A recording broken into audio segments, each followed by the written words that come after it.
friend and former colleague, Laura S. Washington.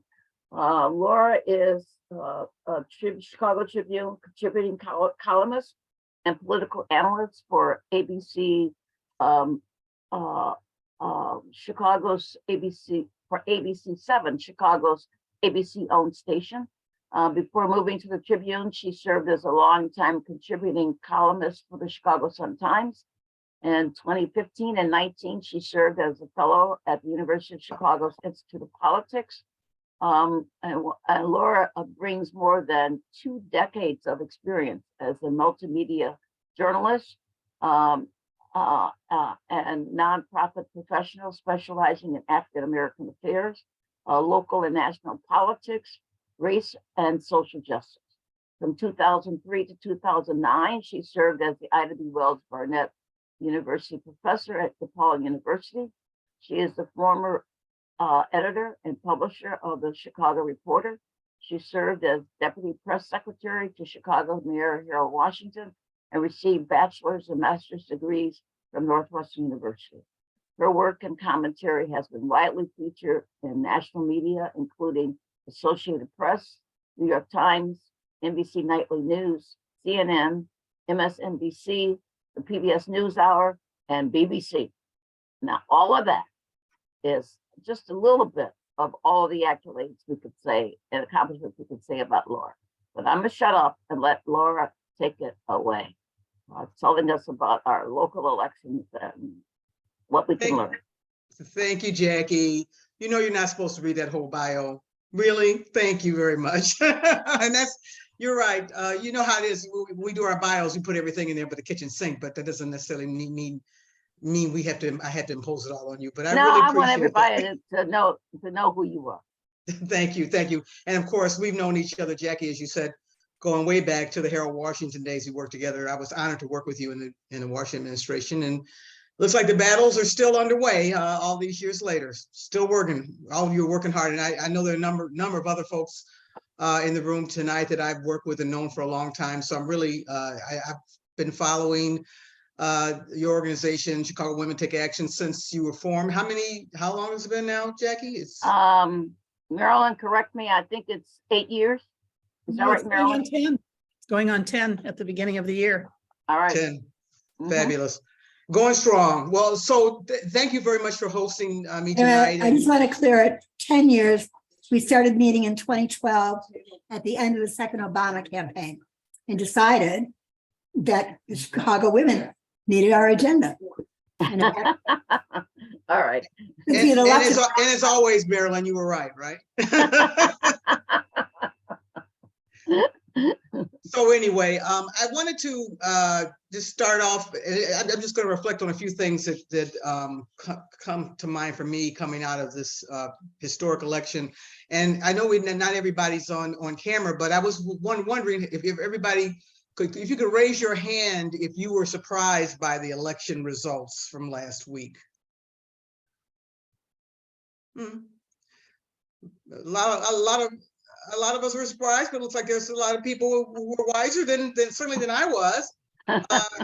It was a real shocker. You know, I guess I was probably paying too much attention to those pundits and those polls that were telling us over and over again that there was going to be a massive red wave. It turned out there was no wave. It was maybe a ripple, maybe even just a red trickle. The Democrats managed to keep the Senate. The results in the House are still uncertain. Democrats are celebrating. The GOP is crying, but it certainly wasn't any kind of a blowout. In fact, President Joe Biden the next day called a press conference to declare victory. This was kind of a turnaround from a president who was supposed to be left for dead, and his party was supposed to be left for dead on the 8th. So nationally, there was a lot of surprises, and I think locally as well too. Illinois has always been a blue state, but we're bluer and bigger bluer than ever. Deep blue coming out of those election results. I was on, as Jackie noted, I do political commentary analysis for ABC7, and I was on the air on the set election night with the anchors and talking to some of the reporters in the field. And just at around just a couple minutes after 7 o'clock, right after the polls closed, the Associated Press called it for Pritzker. I mean, within a couple minutes after the polls closed. And that was a real shocker to everyone that I was sitting with at the station. I think we were expecting a Pritzker win, but we didn't expect it to be that big and that early. In fact, when the word trickled out to the Darren Bailey campaign downstate at their headquarters, there was a kind of an uproar, and the Bailey folks were saying, there must be something wrong with this. Why are they calling it so early? Maybe this is fake news. You've heard that one before, but they wisely backed off later in the evening, because clearly it was a big victory for not only for Pritzker, but for Democrats up and down the ticket. The Democrats did a sweep of the statewide offices, the Illinois Supreme Court, Congress. They even increased their supermajority in the Illinois General Assembly. Pritzker beat Bailey by about 11 points. And as Pritzker likes to say, that was big. It was a big win. He was clearly taking advantage of his big win to push his future plans. If you listen to his victory speech that night, you would notice that he emphasized a lot of the hot national issues that are going to be ahead of us: abortion, civil rights, immigration, election reform. In fact, his acceptance speech sounded more like a campaign speech for the presidency. Because I'm sure you all know that he has been doing some exploration around that. It was interesting when we were talking before we started that his name didn't pop up. So right here in Illinois, maybe his name is on the tip of your tongues for president, but he certainly is looking at it. He denies it.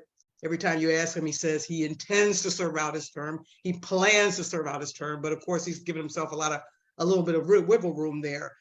If you didn't know he was contemplating running for president before then, you certainly knew it from listening to that speech. It was a forward-looking, national focused speech. He attacked the GOP, the national GOP. He talked about the Trump supporters and other conservatives being MAGA warriors, and he talked about the MAGA wars. He even went after the Supreme Court. His message, though, I think resonated up and down the ballot. Illinois had our Democrats had one of the biggest margins of any of the states across the country.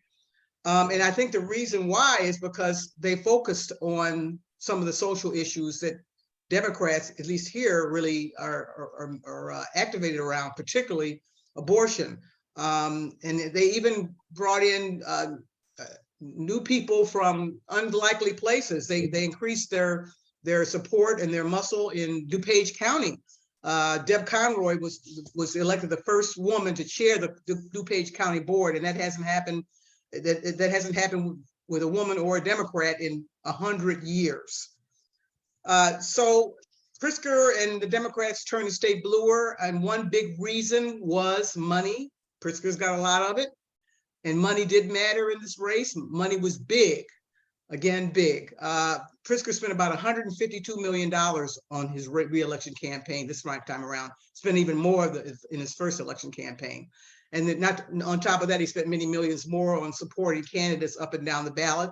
He gave the two Democrats that won seats on the Illinois Supreme Court $1 million each from his personal and political funds.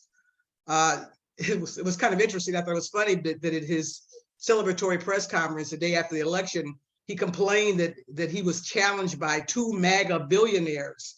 He was talking about Richard Uihlein, the business supply tycoon from Lake Forest, and the investment guru, Ken Griffin, who used to be in Illinois but moved recently to Florida. I got a kick out of the fact that he was complaining about a couple of billionaires ganging up on him. You know, poor guy, poor baby.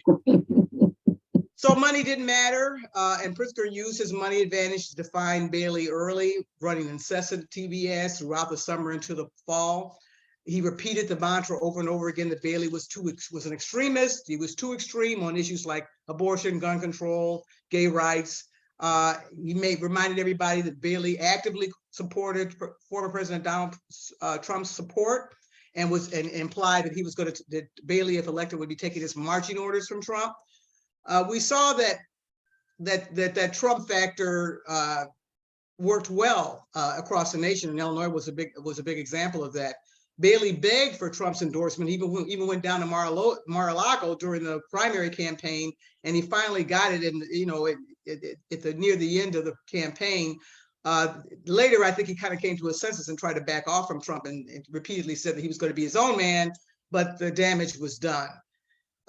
In terms of the money, I wrote about this in my column today. I think the biggest impact on the race was Pritzker's decision, along with the Democratic Party, to put tens of millions of dollars into the primary campaigns to influence the Republican primary.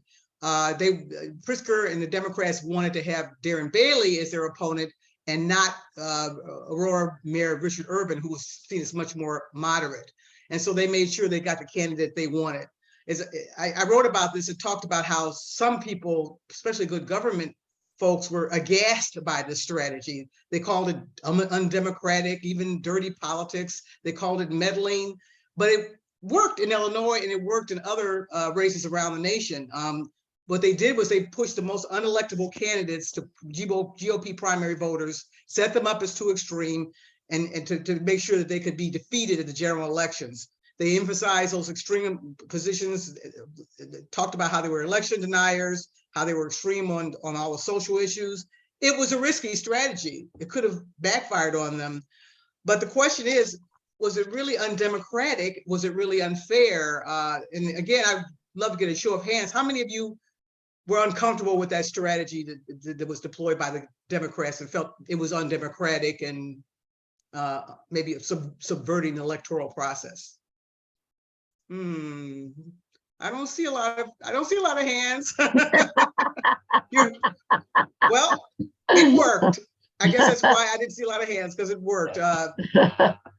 My colleague at the former Chicago Tribune columnist, Eric Zorn, wrote about this in his weekly newsletter last week, and he did an analysis, and he found that there were 6 candidates that the Democrats chose to boost, or using this strategy, supporting the GOP and making sure they were able to get the GOP candidate they wanted by putting money behind certain candidates. There were 6 people across the nation that did that, and all 6 of them won. There were 3 gubernatorial candidates, 2 House candidates, and a Senate candidate, all lost. They all lost their races because of this strategy. Kari Lake may be the 7th. Her race is still out, but she was another one that fell into that category. So it worked. Meanwhile, Darren Bailey didn't work too well in terms of how he ran his general election campaign. As we know, when you're more of a far right candidate and you're running against a liberal to moderate candidate like a J.B. Pritzker, you want to, after the primary, you want to move a little bit closer to the center so that you can be competitive, especially in a blue state like Illinois. And he didn't do that. Darren Bailey did not move one bit. In fact, he doubled down on his conservative credentials. He was aggressively pro-life. He frequently brought up his Christian faith. He rejected gun control. He committed these campaign gaffes, like the famous comments he made after the terrible Highland Park mass shooting, where he said, you know, it was a terrible thing, but it's time for us to move on. And this was even before they had apprehended the shooter. Wasn't a smart thing to say. He demonized Chicago repeatedly, called us a hellhole. He said the city was a disaster area and that our city is being terrorized by crime. He was so concerned about the hellhole that he decided to move temporarily into the John Hancock building. Not necessarily the place you'd want to be if you're really serious about wanting to get to know and help the entire city. But that wasn't, I don't think that was a winning strategy for him. It did shore up his downstate base, the people that really hate Chicago, but it didn't do anything to expand his base. So there goes Bailey. Now, I think he still has a political future. Because of this campaign, he's probably the best known Republican politician in the state. And I think you'll be hearing from him again soon. I suspect he'll probably try to run for Congress from downstate in a couple of years. But a lot of people didn't predict, again, the Democratic wave that we saw. And as I mentioned earlier, it seems like the polls and the pundits were off base. And I have to quote our very own Marilyn Katz, who, as you all know, is someone who's been working in this world for more decades than I'm going to say, Marilyn. Thank you. But you know your way around, and we talked about this a little bit, and what you said to me last week is, quote, never listen to the pundits because they spend too much time living with and talking to each other. Mm-hmm. How true. So it was about abortion. Abortion drove the turnout. abortion wasn't necessarily the life and death issue in Illinois. It's in other states because, of course, it's safe and available here. And even Darren Bailey had to concede that, and he acknowledged that even if he did get elected, there wouldn't be anything he could do about it. But it was a big issue. Abortion, the issues that the Dems won on, I believe, were abortion rights, the issue about the dangerous democracy because of what happened on January 6th and what's happened since then. Climate issues were very important. The Republicans lost. Now the pundits said the Republicans were going to win because of inflation, because of the teetering economy, because of crime. Those were all the issues they ran on, and they lost. It didn't work. One surprise for me was that gun control. That wasn't as dominant of an issue in the campaigns as I thought it would have been, especially in Illinois, given that we were campaigning and electing folks in the wake of the Highland Park shooting. There are promises that Pritzker and other Democrats are making that are going to get back to work on tightening up gun control in this state going forward, but there wasn't as much debate as I would have liked to have seen. So I want to just touch on a few things I think are hopeful signs that came out of the midterms. The trend toward early voting is continuing. The last numbers I saw in Chicago showed that about 44% of the vote in Chicago came before Election Day. And that shows that the campaigns are changing the way they're being conducted. And I think that is to a big advantage to the Democrats, because they get their vote in early, and as we say in Chicago, they get it in often. Another good sign was that there was all these gloomy predictions that there were going to be violence at the polls, that there was going to be cheating at the polls, that there was going to be a lot of disruption, and there was going to be candidates all over the country were going to be, if they lost, they were going to be claiming that the elections were stolen. You didn't see a lot of that. You didn't hear a lot of that, and I think that's a bad sign for the Trump regime, and a bad sign for the election deniers. And maybe finally that mentality, that mantra, is finally losing steam. I think people are also more civically engaged, perhaps because of all the feelings about the threats to democracy. I think all those concerns about what was going to happen at the polling places got people revved up and engaged, and brought more people out to volunteer as poll watchers, to volunteer as election judges. I wrote a column about that a few weeks ago, about the importance of making sure that the elections were protected. And several people that read me wrote back and said, you've made me feel like I had to go out and volunteer as an election judge or a poll watcher. So I think that's an exciting, good thing to come out of the election. And then another good thing is that the good old racial politics and race baiting that we know so well here in Chicago and Illinois didn't work this time around. You saw all those terrible campaigns ads that the Republicans, particularly the Bailey people, were running with all the dire predictions about crime and what was the Safety Act was going to destroy the fabric of our communities. And a lot of them featured visuals of scary Black men doing all kinds of terrible things.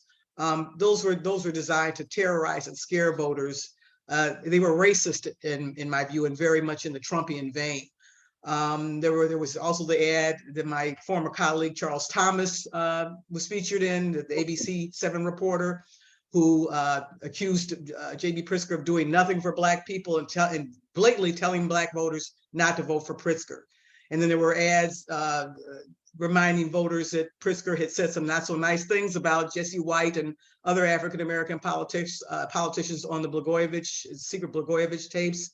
All of those efforts were designed to suppress Black voters and also to scare white voters. And obviously the election results showed that it didn't work. So I'm going to just do one more thing, and I guess talk a little bit about what's next. And I know that Dr. Arnwine is going to talk about national politics, but as we know, even though the midterms just ended, the presidential race is already up and running. Donald Trump is going to announce his candidacy tomorrow. And on Thursday, the mayor's race in Chicago really kicked off big time when Jesus Julie Garcia finally decided and announced that he was going to run. 44th Ward Alderman Tom Tunney subsequently dropped out. So it's looking like the preliminary mayoral field is gelling, and it's kind of said there's something like 14 people right now that are saying that they're running. So that mayoral forum you guys are going to have in January is going to might be kind of crowded. Although I do think that some of these folks will not make it onto the ballot. Even Tom Tunney reportedly was having trouble getting enough petition signatures. That's a tough thing, and it's a very high bar to get enough signatures to get on the ballot, and there's going to be a lot of challenges. It's interesting that Chuy Garcia is in the race, because I've been talking to people. Every time I run into people, they ask me, what do I think about Lori Lightfoot? You know, isn't she done? She doesn't have a chance, does she? Everybody hates Lori Lightfoot. Her numbers are terrible. But I've been saying, you know, well, I'm not so sure about that, because you can't beat somebody with nobody. And most of the folks that are running are not big names, are not necessarily seen as viable. They've done it. They've tried to run before and failed. So who has the juice? Who is that somebody? I think Chuy Garcia could be a somebody. He clearly is elevated to the top tier of the race by getting in. He did pretty well in the 2015 race. He was able to push Rahm Emanuel into a runoff, and that was only on a real shoestring grassroots campaign. Since that time, he's gotten a lot more experience and credibility under his belt. He's now a sitting congressman who just decisively won re-election. He won't necessarily have the same labor support that he had last time. Looks like he's not going to have the CTU and some of the other progressive unions, but he will get labor support, and he will get other progressives that will be behind him. But you know, when people would ask me why aren't there any more Chuy Garcias in this? You know, Arnie Duncan took a pass on it.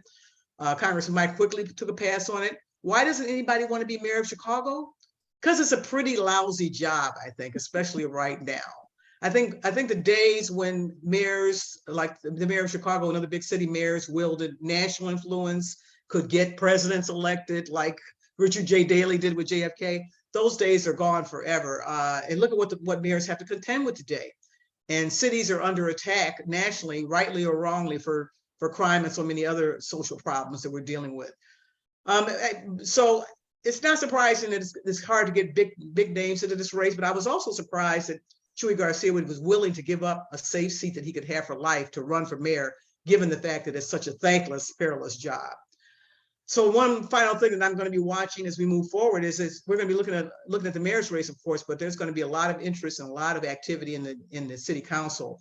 The next city council is going to look dramatically different than the one that we have today. So far, 15 alderpersons have left the council or are not seeking re-election, and there may be more to come. And so there are going to be a lot of newcomers, a lot of new caucuses that are going to be coming into office, and there are going to be a lot of extremely competitive aldermanic races to watch. And I think you're going to see a big push, especially given the challenging relationship that this current mayor has had with the council. You're going to see a big push for more independence, and many of the council are going to finally demand equal time with the mayor, so that they can truly have an equal voice in the city council. I'm looking forward to seeing that happen. So I'll pause there and see. I don't know if you want to take questions or comments. Thank you very much, Laura. But I want to ask the first question, and that is young people voting in the election. So what's your assessment of that? Is it, again, hype that we have a lot of young people, or did they actually show up in larger percentages than we expected? Well, I think they did. I think the latter is true from what I've seen in terms of the exit polling, that they did show up and register in larger numbers. I think, particularly from among women, I think it was about abortion. I think that was what drove a lot of the younger women voters out to the polls, and that's very encouraging, because every cycle we say, got to get the young people out. Young people are going to get out, and it doesn't happen. And the fact that it also happened in a midterm, I think, is notable, because all of us tend to be less likely to vote in midterms than general elections. So the fact that you got that kind of energy around a midterm, I think is very promising. I guess we have to figure out how to harness that and make sure it happens in the next go round. All right, and then the other half of that question is that with what happened in DuPage, do you see that the Democrats were able to motivate Republican suburban women to support the Democratic candidates? You're asking me if that did happen, or? Yeah. I think so. That DuPage County Board race is a clear example of that. I think those Illinois Supreme Court races that both women I think that was largely because of suburban women. And I think that was one reason why Bailey, was tripped up so badly, because his agenda and his extreme version of politics just was not going to play well in the suburbs. Okay. All right. I thought it was also interesting that they didn't learn from the primary. They hammered away at crime, and they did the same thing in the primary, and it didn't work in the primary. I don't understand why they went back to that same well again and thought it was going to work in the general. Yeah, it was their National Brain Trust that came up with those three issues, because every state you looked at, they were saying the very same thing. Right. Okay. All right, Tina, you have the first question. Your hand went up first. Thank you. Yeah, my name is Tina Padilla. This is my first time meeting with the Chicago teacher. I am a teacher.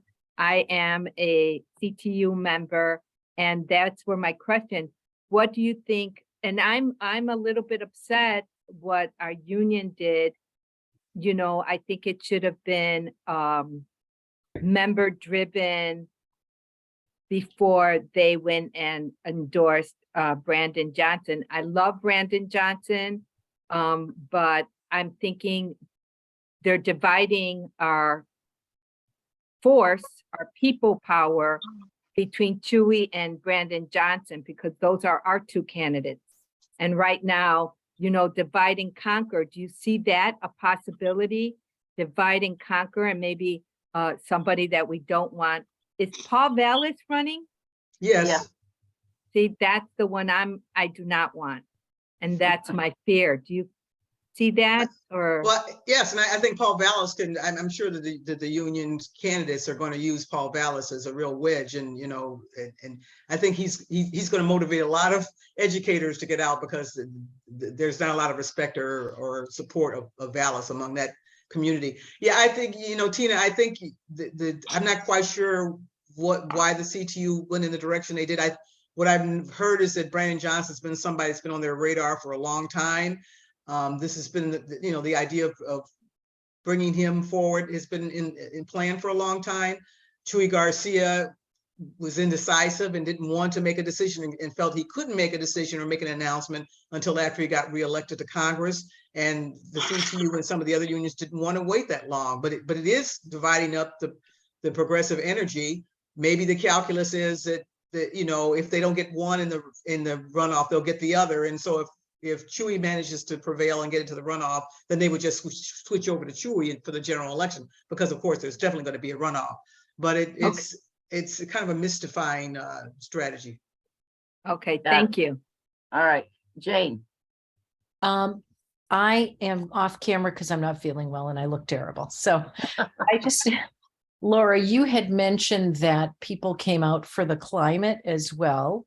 And Lori Lightfoot presented her budget, $16.7 billion. I think it was last week or the week before it went through. And she had run on a campaign promise to reinstall the Office of the Environment, which Rahm Emanuel summarily just let go of. First, do you have an understanding as to why they don't want it? Is it because it makes rules they don't want to follow?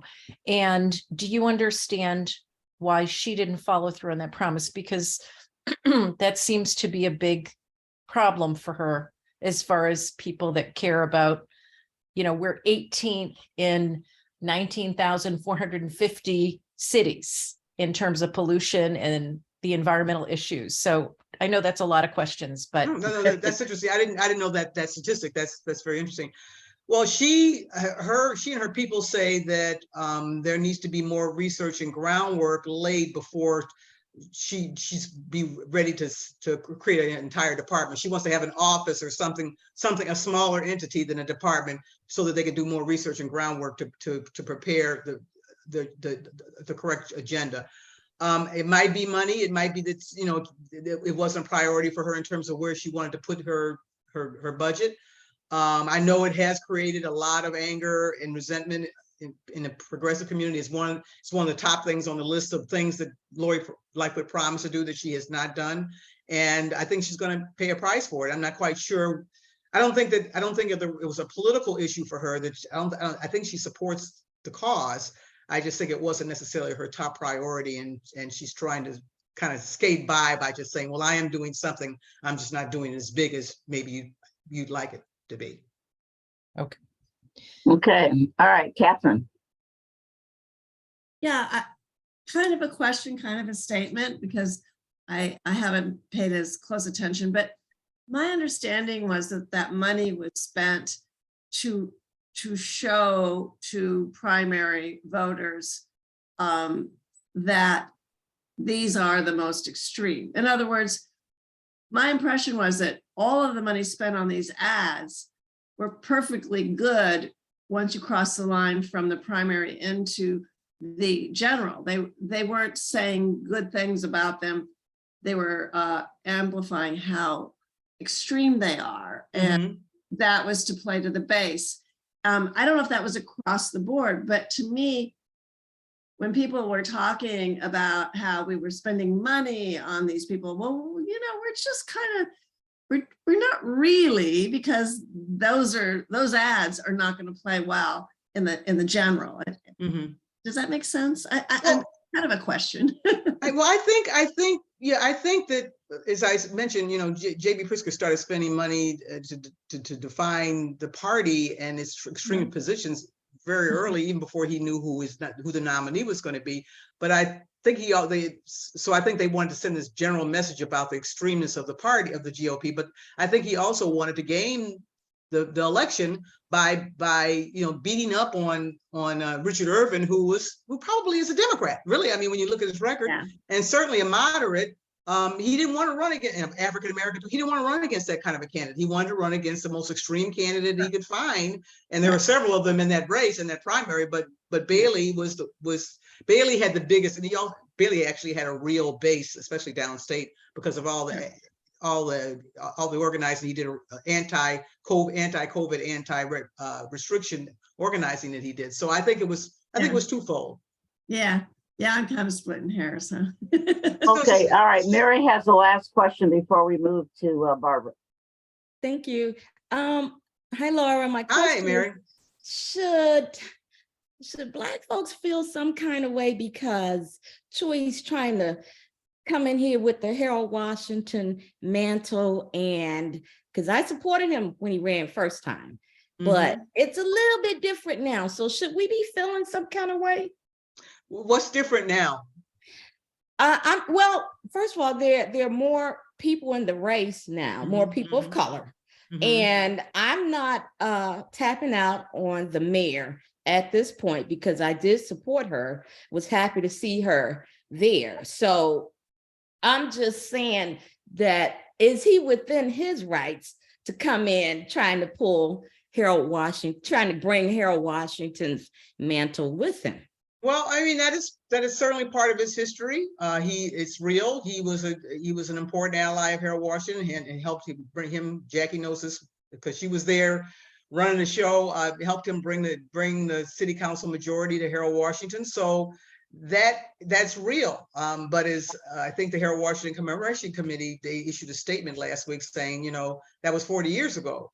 And, you know, what have you done since then? And that is really the questions that I think people are going to be asking. You know, have you reached out to the African American community? How closely have you worked with the community? But, you know, Lori Lightfoot talks about Harold Washington, and she wasn't there. She wasn't. Yeah, really, Marilyn. We knew that. She was probably what, 5 years old or something. You know, she wasn't there. But that's been something that's been, I think, is stuck in the craw of voters as well, that Lori Lightfoot is. And I think that, you know, when you have an incredibly iconic, important historical figure like Harold Washington, that we all who knew him loved and admired, and knows how important he was to change the city. Everybody wants a piece of that. So that's what's happening there. But thanks for the question. All right, Mary, thank you. A lot of people who were not with Harold claim it, like Carolyn's good friend, Valerie Jarrett, but we're not going to go there. All right, Betty. I'm glad you said that, Jackie. Betty, go ahead. Introduce our next speaker. Hi, everybody. Thanks for everybody for joining us tonight. I'm going to make this really, really short. Barbara has as long a bio as Laura did, but I'm not going to take that much time because I want her to use most of her time to tell us what she can about the national race. Barbara Arnwine, Esquire, is the president and founder of the Transformative Justice Coalition and is internationally renowned for contributions on critical justice issues, including the passage of the landmark Civil Rights Act of 1991 and the 2006 reauthorization of provisions of the Voting Rights Act. Currently, she serves as co-chair and facilitator of the National Commission for Voter Justice, the Millennial Votes Matters convening, and the Voting Rights Alliance. Barbara started the election protection hotline number, which we give out when we're doing get out the vote, trying to get people to register to vote and find out their voting status when she was leading the Lawyers Committee for Civil Rights under law. And she recently led a trek across 26 cities in the South and Midwest to get out 10 million Black voters, and led the, she helped to lead the Chicago votercade. They came here from Milwaukee. It started in Minnesota and they came here from Milwaukee. And CWTA was prominent in that votercade in Chicago. So I am proud to introduce to some and present to others my good friend, Dr. Barbara Arnwine. Hi, everyone. Good evening. Good evening. What a joy it is to be talking with you under these circumstances, right? I mean, it could be quite different. One thing I have said, repeatedly, and before I say that, thank you, Betty, for that introduction. And I really enjoyed listening to Laura, so much good knowledge. And really enjoyed her perspective and learning more about what was going on in Illinois. What I want to do is just talk a little bit about the national perspective that incorporates a lot of what you've heard from Laura, but also I want to start off with one line, and you can just write it, put it up on your wall, keep it, put it on your mirror, because you're going to need to say the same thing in 2023 and 2024. And that is, polls don't vote, people vote. Been true 10 years ago, true next 10 years from now. And if anything, polls have gotten more unreliable. Who don't they poll, folks? Who do they miss in all the polls? We know who they miss. They miss young people. They have no reliable basis and process for getting the perspectives of young people. And remember, it's even worse than you think. Those exit polls you're looking at, they're junk because they don't include any analysis of absentee balloting. You can't exit poll an absentee ballot or a mail-in ballot. So a lot of what you're seeing is hypothesis, it is speculative, and some of it's just downright wrong. But the good news is that some of it is really right. So when I was watching all this polling, Laura, when you asked the question about how many of us believed that it was going to be what it was, I kept saying these people are. Well, anyway, I said a whole lot of stuff that I shouldn't say tonight, but I said they're just wrong, and that they're crazy. Why would they think that if we're looking at the numbers we're looking at about people's interests and the way people have been voting in Kansas and other places? If you look at all that early vote, how the hell do you conclude? And look at the primary vote. How do you conclude that all of a sudden there's going to be a red wave? How do you conclude that there's going to be that Dems are going to automatically lose the House? I couldn't even see that. I said they have a possibility of getting 52 in the Senate, most likely, and that they have a good possibility of holding the House or holding or losing it very narrowly. Red wave, never bought it because it was inconsistent with voting behavior. That's what you look at. You don't look at all this polling off the wall, unbalanced polling data. You look at what voters have been doing. And we had plenty of indications of what voters were doing.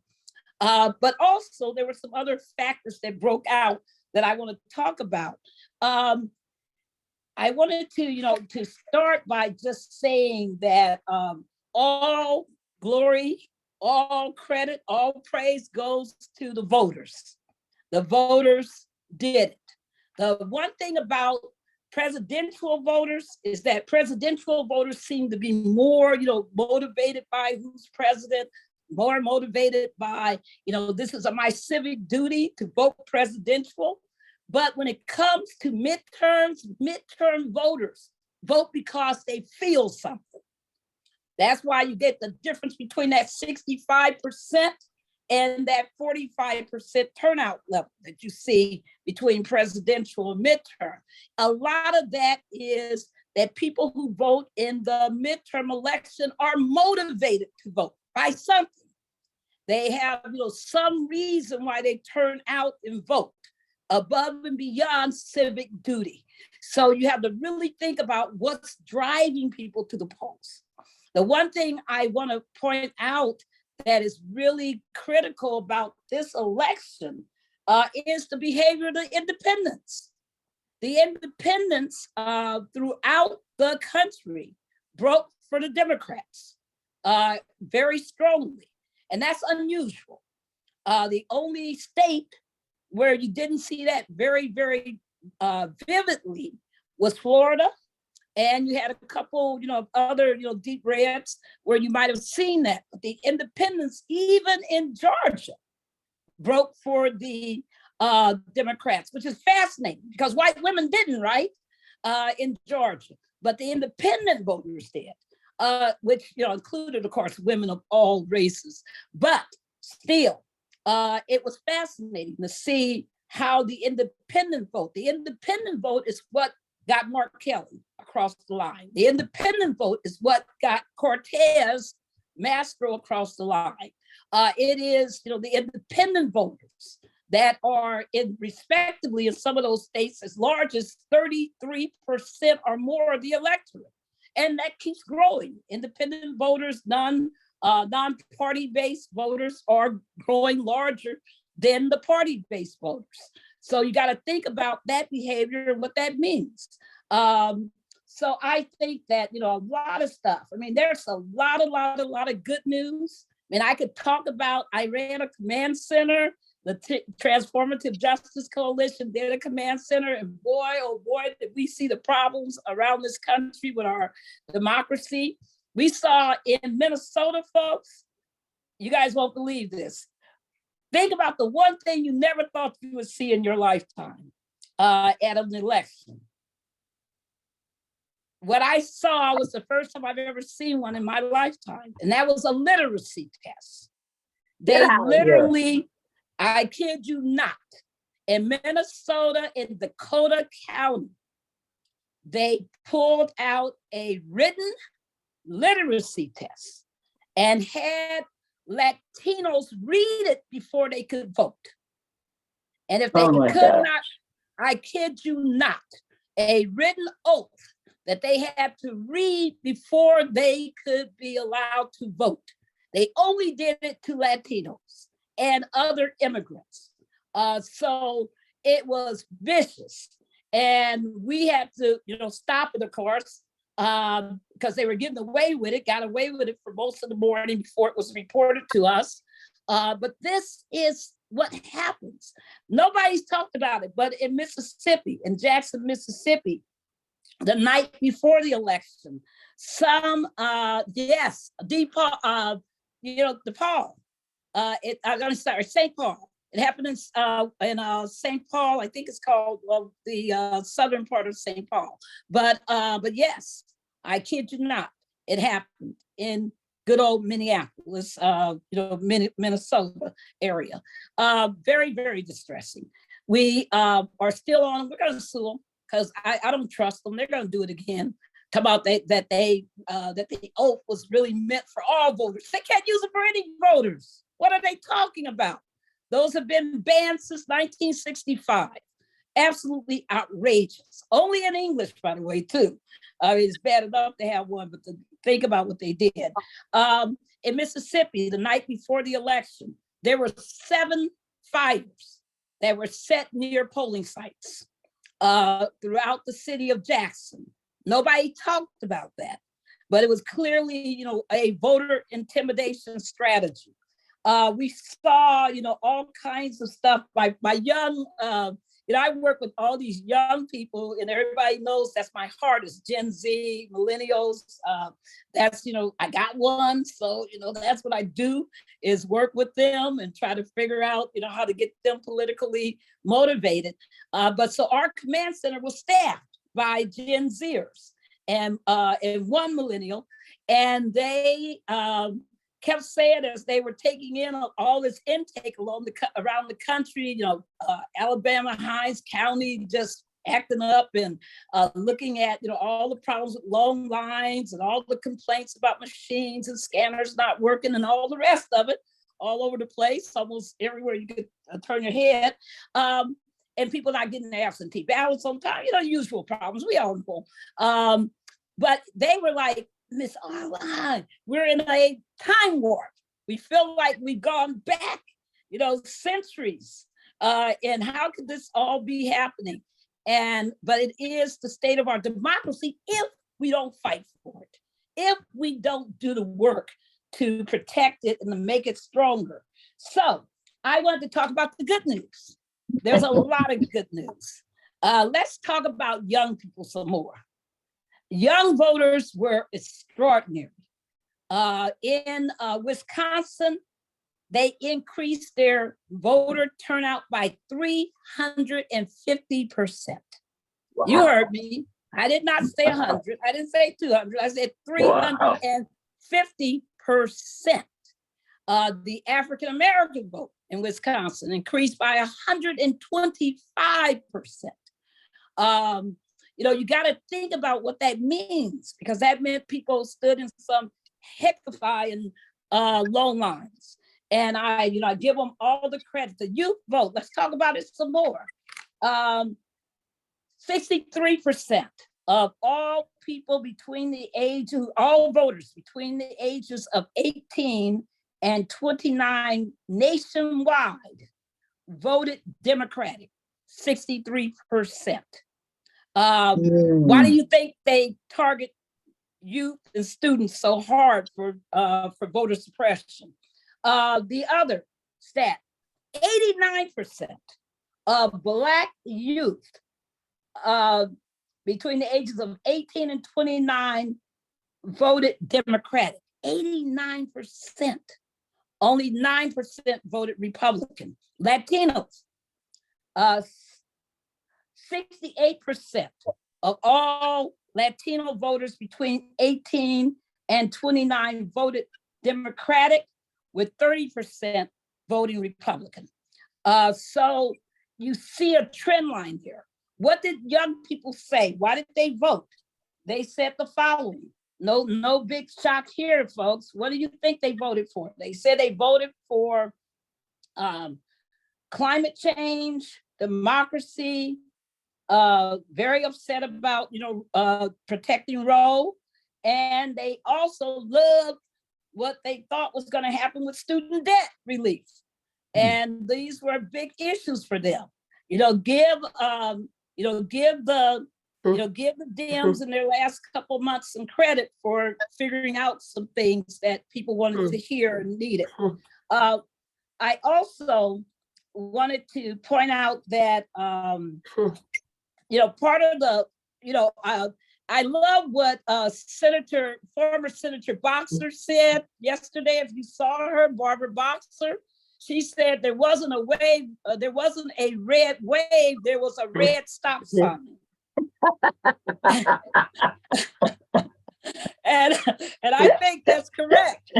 That people are saying, stop all this nonsense with this vote denial, still talking about the steal.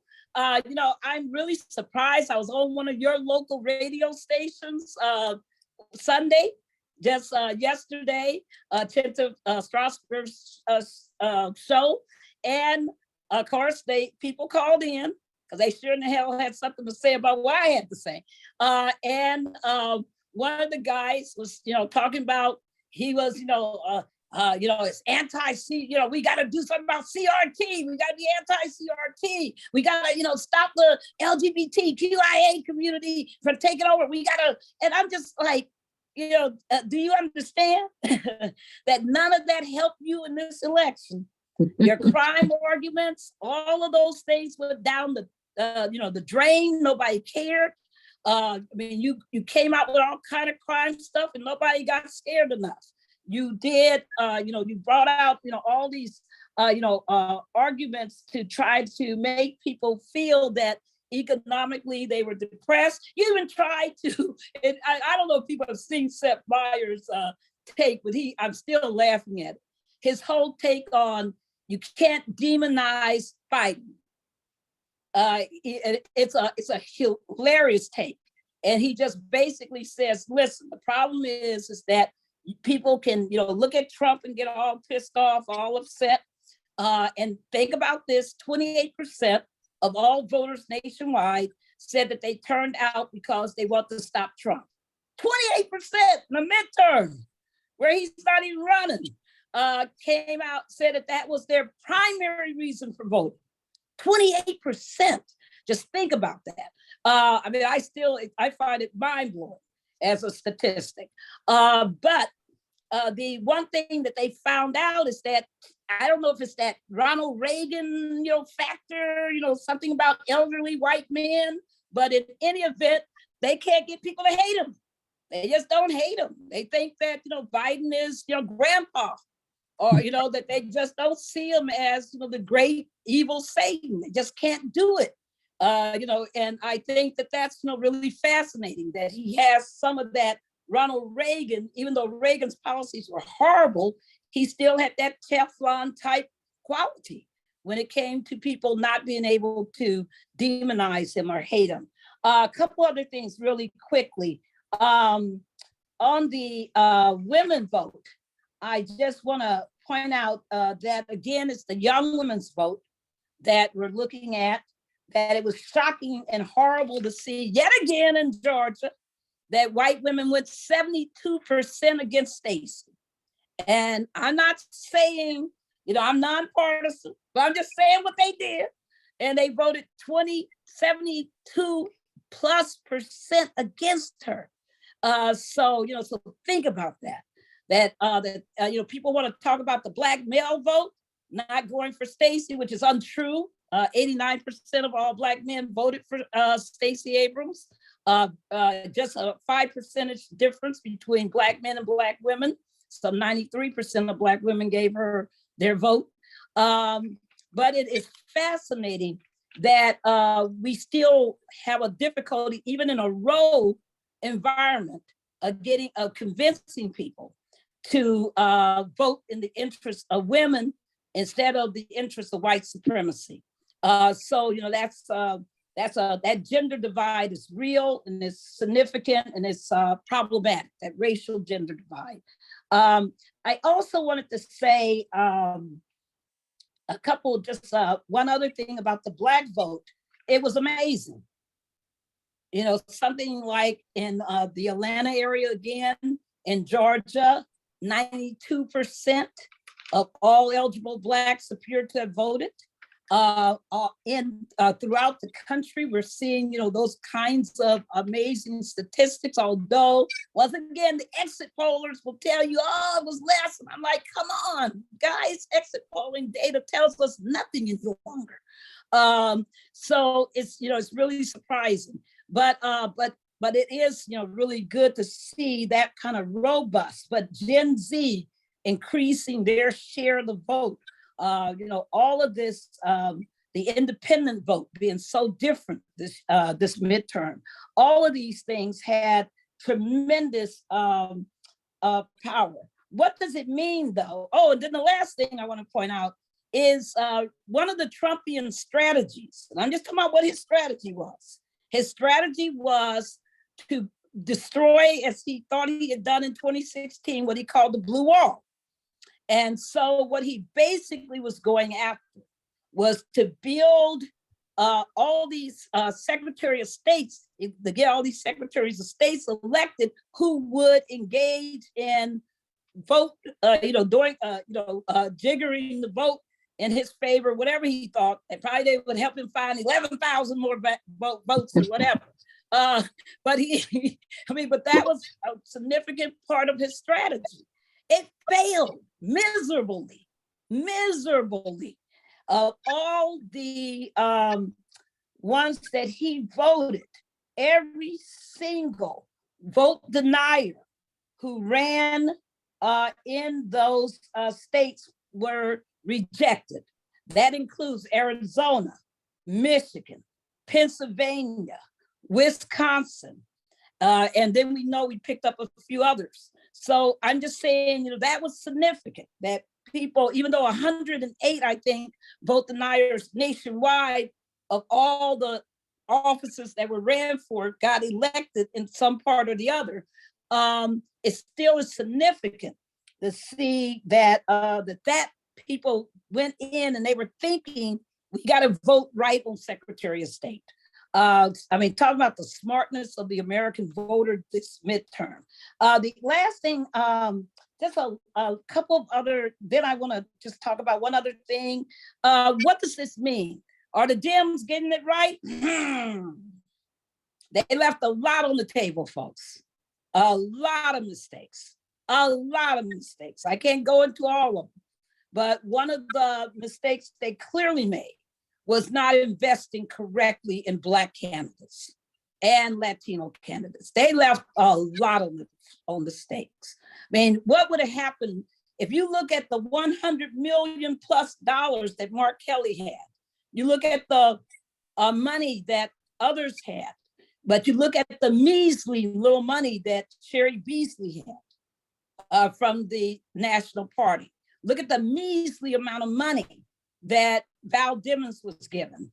Just look at all of this. They walk in with a self-fulfilling prophecy. They can't win, so they don't invest. Mandela Barnes had to fight that. Even though, you had Wisconsin and horrible Ron Johnson, because of his policies, they're horrible. All the things that he supports and where he is, but they wouldn't invest in Mandela until the very, very, very, very, very, very end. And if you take the charts of where the money went, get those charts and look at it. And you will see that we still have a party that's out of touch. And remember, people didn't want Summer Lee to run. Said that she couldn't win. And now she, of course, won. Where did we see this before? We saw this with Johanna Hayes. We saw this with candidate after candidate, that we keep going through this madness where these Dem operatives are making the wrong decisions, and the Republicans don't want them if they're liberal. So so we got this whole problem that still confronts, especially women of color candidates. We also need to do a lot of building around youth voters.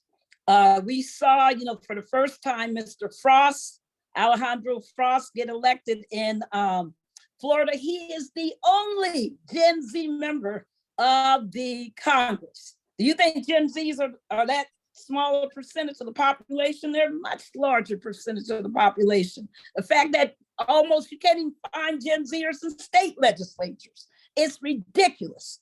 We got to invest more. And like Frost said on TV the other day, and I was listening to him, and he said, don't forget, I'm only half.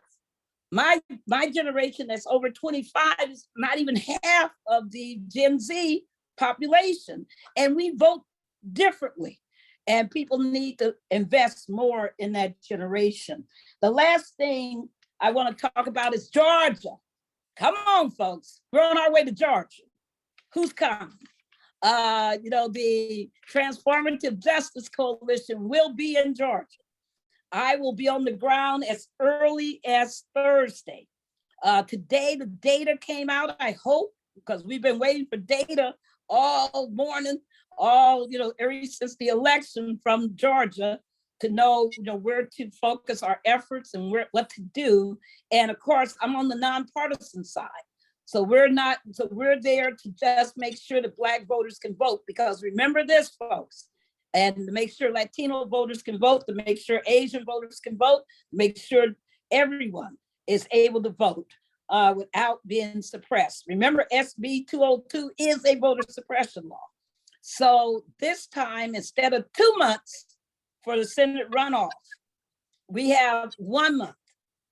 And the Senate runoff is December the 6th. And they only have what? Not even a good week of early voting. We're fighting with them right now over some craziness, because the law actually says that people can, the law is contradictory, they're arguing, because it says that people can start, the counties can start at their option doing early voting on the 26th. But they're also arguing that contradicts the law that says you can't have any voting within 2 days of a holiday, something like that. So we're having a battle with them, because the law itself says that it should be the 26th. But in any event, mandatorily early voting is the 28th through December the 2nd. November 28th through December the 2nd. Think about this. If you're elderly in Georgia right now, how the heck do you vote if you don't vote in person normally? The absentee ballots just became available, for you to apply for one. That is, your application has to be approved before you can get a ballot. And then under Georgia law, you got to return that ballot no later than the end of voting on December 6th. It doesn't matter if you postmarked it, doesn't matter. It's got to be actually received and in the hands of the Board of Elections by December 6th. So the prediction right now in Georgia is that that's going to have a horrendous effect, mainly on elderly voters. There's some other mess going on with overseas voters that I won't even get into. That's also problematic that we're trying to fix. So what we want to do is go into Georgia, motivate people to vote, help them navigate all this concerns and confusion, because many people in Georgia have no clue that they need to vote again.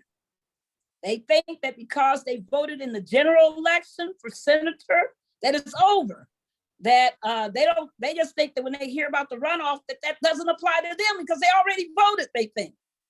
And they have no clue that they got to vote again. And so this is important. We got to do a lot of voter education, a lot of voter mobilization, a lot of voter work. So as I mentioned, we're going to be in Georgia, but not only that, even as Betty will tell you, that you don't have to be in Georgia to help, because we're going to do the phone bank. Our phone bank will be up as of Friday. We are asking for phone banking volunteers now to come and help us. And we are going to also be working on texting voters. And you can do that from anywhere in the country. You just got to be part of our system, but you need not be on the ground in Georgia. On the ground in Georgia, we're going to canvass, we're going to votercade, and we're going to do everything we can to help provide rights to the polls. That's our fight. You know that in Georgia, they had all those crazy voter challengers. They challenged 167,000 voters. And those voters are trying to prove right now that they are who they say they are. They live where they say they live, whatever. I mean, they're pretty much, I'm sorry, they had to prove that after the election. That's really through now. So that's the problems that we're looking at. It never stops. Democracy is, you got to have constant vigilance, constant turnout, constant protection. You got to feed it like you feed a plant. Can't water it once in a lifetime. Can't water it once every 4 years. You got to be on it every single day. So I just, thank you for allowing me to run my mouth some about what happened last week and to share some thoughts. And I'm happy to answer questions. Well, as someone who loves to run their mouth, I enjoy you. So never apologize to me for doing that. That was excellent, Barbara. You answered a lot of the questions I had as you were doing your presentation. So I'm gonna go to my friends here on the ground and let them ask questions. Actually, I saw Ellen. I saw your hand go up, but then it disappeared. You have a question, Ellen? Mason. No, I was applauding. Oh, that was an applaud. Okay, all right. Tina, was yours an applaud too? Hands up versus applaud. Yes, it was his witness, an applaud. Thank you very much. Okay. Thank Great you. information. All right, I see Betty's hand is up. I'm clear about this now. That's Betty's hands up. That's Okay, giving you Barbara. applause as well. Two Thanks, Beth. questions. One, I need you to give the number or information where they should go to if they want to be a part of the phone bank. And two, I want to know about the Gen Z voters in Georgia. Yes. The effort is to get them out. Thank you, Betty. Two things. If you want to volunteer, go to votingrightsalliance.org. We got a volunteer form there. You can fill it out. We're putting up tomorrow an Eventbrite on our tjcoalition.org site and our Voting Rights Alliance site. And it's going to be easier to use because it's going to allow you to check off what you want to do. Canvassing, the canvassing, door knocking, rise to the polls, phone banking, texting, all of the options. There's like 6 options of what you can do to help. And so I would encourage you that if you're one of those people who said, I'm not going to remember it tomorrow, then go to votingrightsalliance.org right now and fill out the volunteer form. We'll get it and we'll be in touch with you. If you want to wait until tomorrow, you'll be able to get go to our Eventbrite because we'll put it up and you'll be able to sign up. Young people. I'll put it in the chat so Sherry can send it out. Right. And for young people, the good news is that we are going to sponsor between 20 and 30 young people, just TJC. We're asking our partners to do the come in and the help.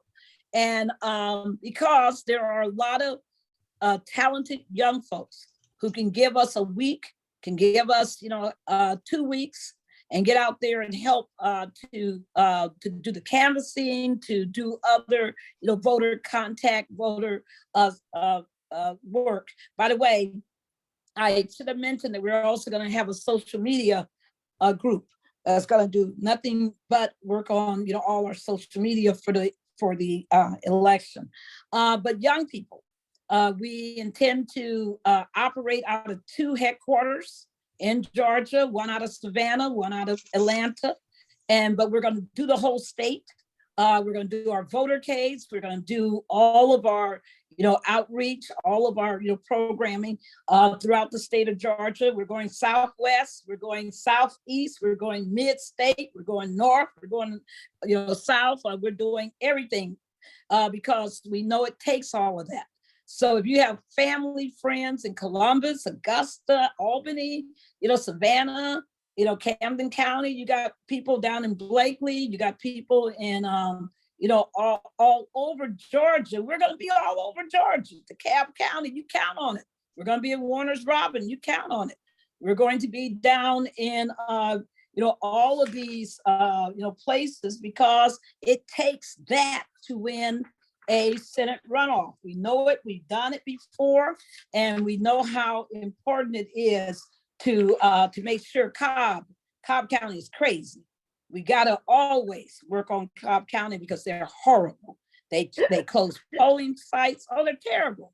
We gotta sue them every time we go into that state.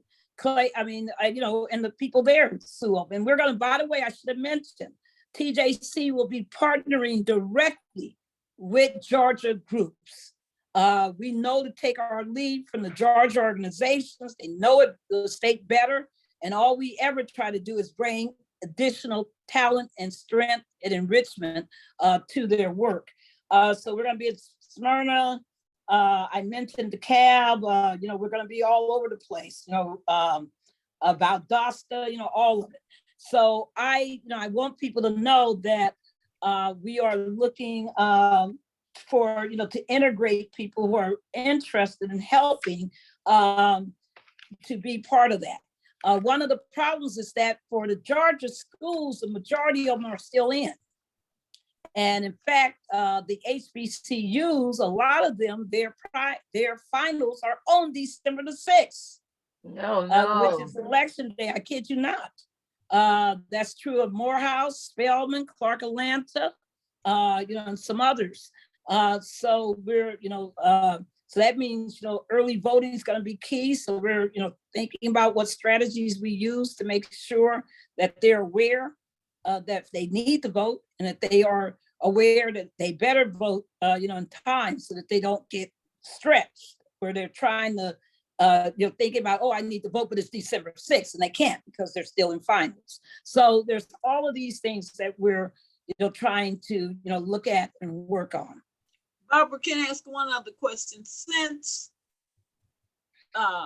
the election in Georgia for Senate will not determine whether or not we have a majority, do you think that there are people who voted initially because they just wanted to be in control of the Senate may stay home?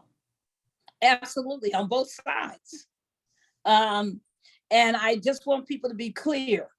Our goal nationwide as voting rights organizations, civil rights organizations, civic engagement organizations is to pass voting rights legislation, federal voting rights legislation.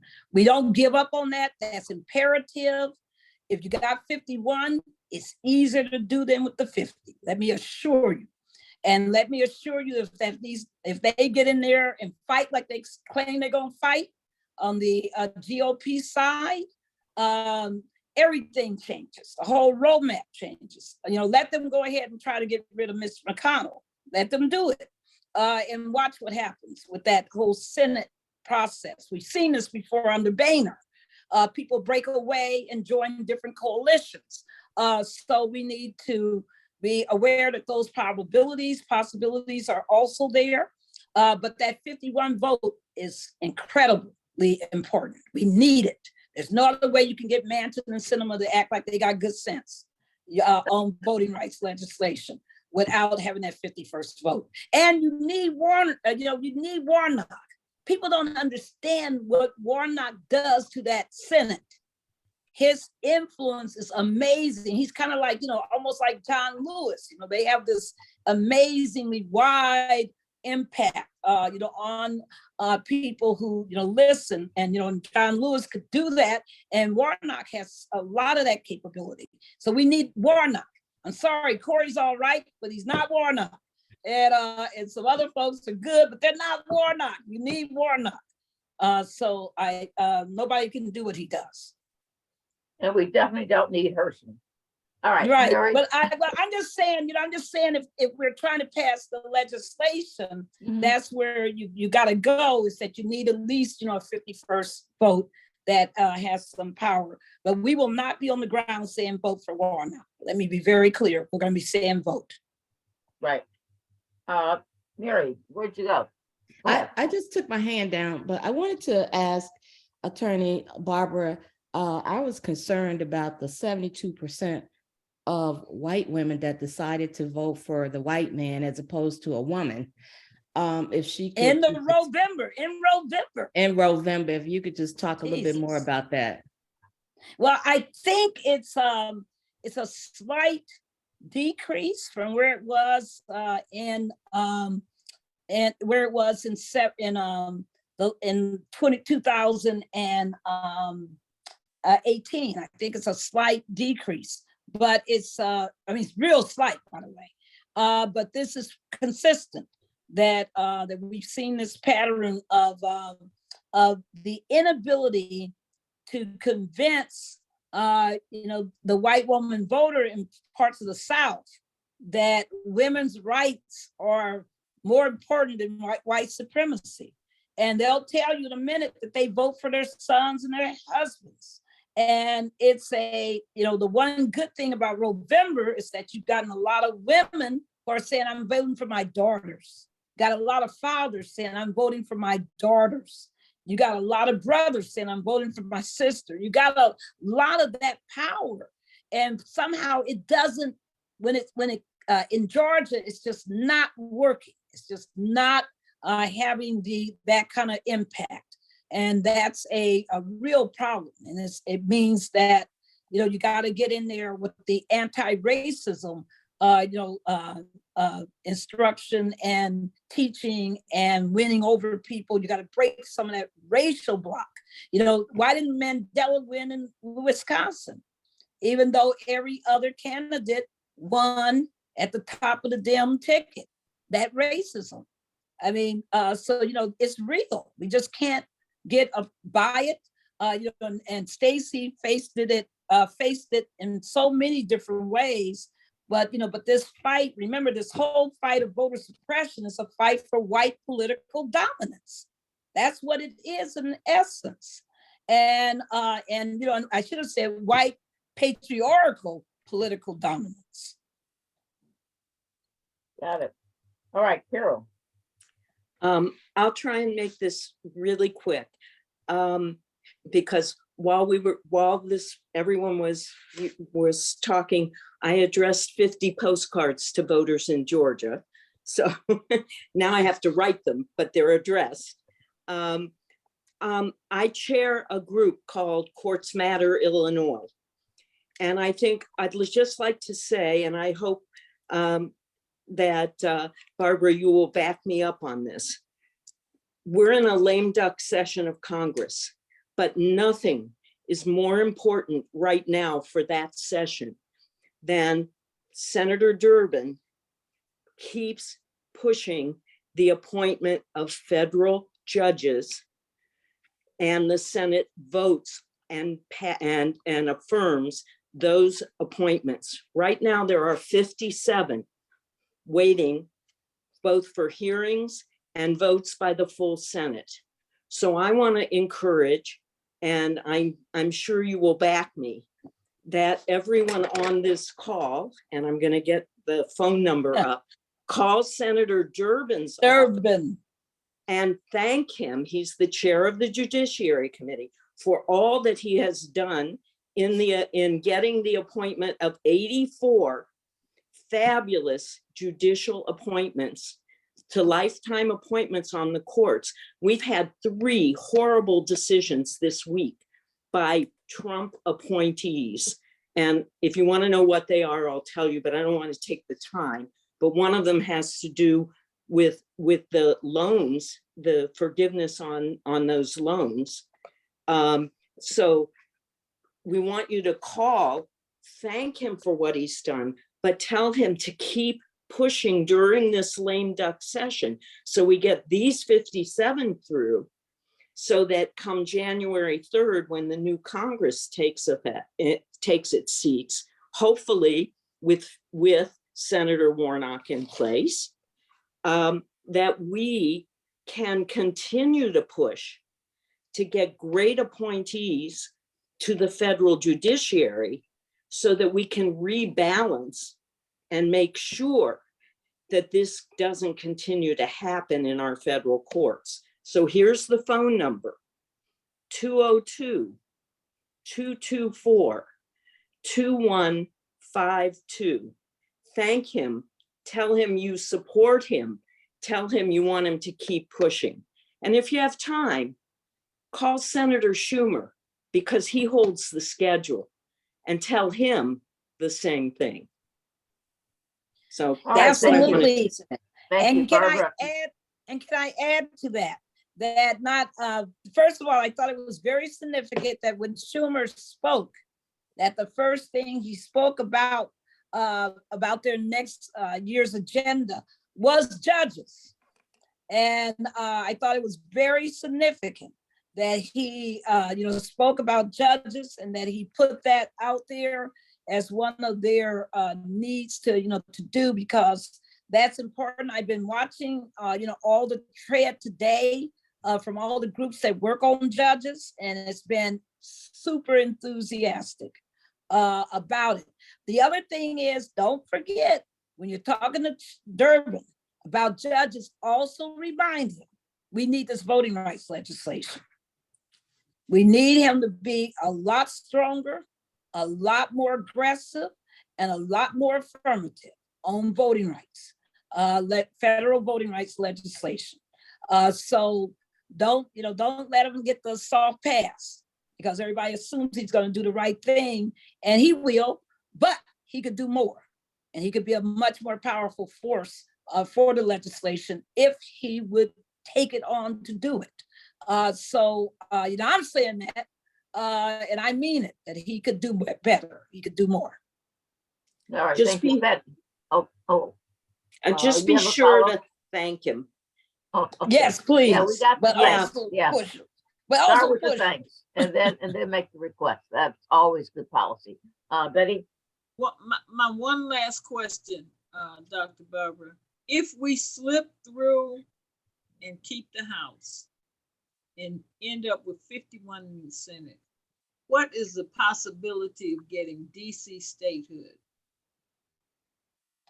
That's a harder one. I think it's doable, though.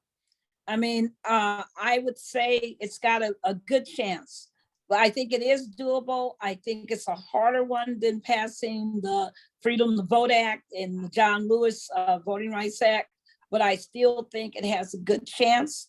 It has, it has in the past gotten, a good number of votes. And I think that it could be done. Once again, everything's gonna depend, watch the next couple of weeks. I mean, we have this discussion 2 weeks from now, there'll be a whole different, litany of what can be done, what's possible. Because I think you're gonna see some serious problems in both chambers.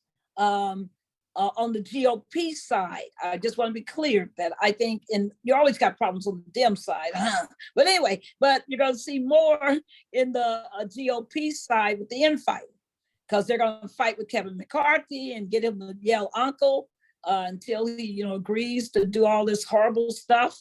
They're going to fight with Mitch McConnell. They might get rid of him because they're mad. So that creates all kind of upheaval, all throughout the bodies, and makes all kinds of alliances possible. And so I just think we have to watch them and see what happens. But on the other hand, if even if they get the majority, that's going to be true. But if they don't, it's going to be even stupider.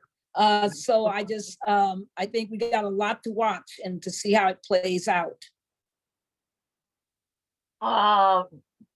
Dr. Attorney Barbara Arnwine, you have been fabulous as usual. Really appreciate your taking the time to share all of this information with us. I mean, you just buoyed me up with all of the information about who came out to vote, right? I mean, I know all the bad stuff, but the good stuff is kind of hidden. So to know that is very encouraging. And so I will keep my blood pressure under control. Thank you. Well, the good news, folks, is that we have not reached our limits. I mean, all we can do is continue to expand the progressive base. I think it's there. That look at all those the initiatives. People don't talk about all the initiatives that passed. Do you realize that of all those dozens of initiatives, only one bad one that I'm aware of passed, and that all the pro-democracy ones passed, and only one negative anti-democracy one passed. So I just think that, we got to really look at what voters are doing, and that the possibility of continuing to expand the base of voters to, be, pro-democracy and be for, the achievement of a truly, multiracial, gender balanced democracy is very critical. So thank you. We got Thank voters' you. rights here, and didn't the Forest Preserve referendum pass as well? Yeah, we did. Yeah, I All the believe so. positive ones Yeah. passed. Yes. Look at Michigan. Just look all over the country. It's amazing. The Right. voters are definitely thinking future in a good way. Thanks a lot. Oh, wait a minute, Barbara, before you go, what happened Oh, with Keith okay. Ellison in Minnesota? Oh yeah, that was deep because Keith was losing, right? And when we did our votercade through Minneapolis, of course, it was our nonpartisan votercade, but it was hilarious because folks were like, if he loses, this is the death of progressive prosecutors, right? Period. And he won. And not only did he win, think about it, only one out of all those progressive prosecutors lost. They all won. So that, again, I'm telling you, the voting, where voters are in their heads about what they envision as a better America is quite different than all this nonsense we see and hear on TV, because they're voting. They're using their vote to indicate where their hearts and minds are and their hopes and aspirations are. And it's good stuff. I mean, I'm generally very pleased. Okay, all right, on to victory in Georgia. All right, thank you. Thank you again. Thanks, Thank you everybody. all Thanks, you everybody. It's CWTA, so wonderful. for coming out and joining us tonight, and for the flexibility that you showed for being on the second Monday rather than the first Monday. So, so everybody, thank you so very, very much. Okay. Thank you All so right. much. All right, thanks, Barbara. All right, bye-bye. Take care.